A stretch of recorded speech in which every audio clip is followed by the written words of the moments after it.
Mais il est aussi vrai que le peuple palestinien a le même droit que le peuple israélien, c'est-à-dire d'avoir une patrie et de vivre en paix. Il s'agit sans détour de la question israélo-arabe. La situation qui prévaut dans cette partie du monde est sans doute la plus complexe et la plus délicate qui se soit posée à l'humanité. À écouter les protagonistes, on est tenté de conclure que la base de départ admise par tous est la résolution 242 du 22 novembre 1967. Mais chacun en a son interprétation et en tout cas personne ne l'applique. Vous vous demandez certes quelle est la position du Zaïre. Chez nous, avant de prendre une décision, nous essayons d'analyser objectivement les faits. Il nous semble enfantin et irréaliste de croire au mythe de jeter à la mer le peuple israélien. Ce peuple existe et il a droit à la vie.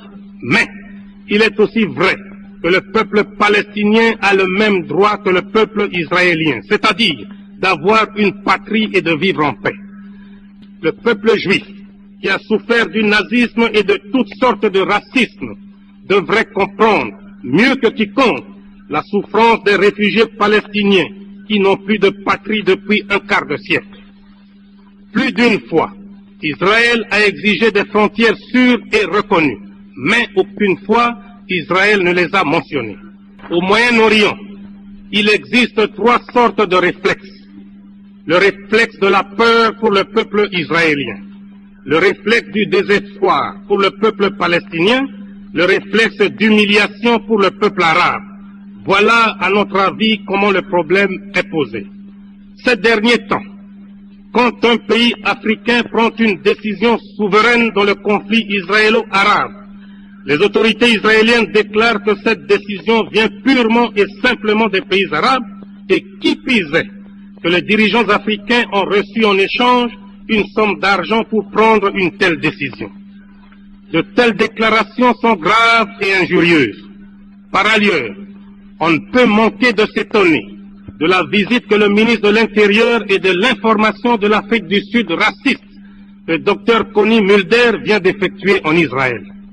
Ce fait nous donne beaucoup à réfléchir quant à l'orientation de la politique africaine d'Israël et partant de l'avenir de ses relations avec l'Afrique indépendante. Le Zaïre, qui se trouve à l'heure du choix, doit dissiper l'équivoque et lever une sorte d'ambiguïté à cause de sa vocation africaine. Par conséquent, le Zaïre doit choisir entre un pays ami Israël et un pays frère l'Égypte. Or, entre un ami et un frère, le choix est clair.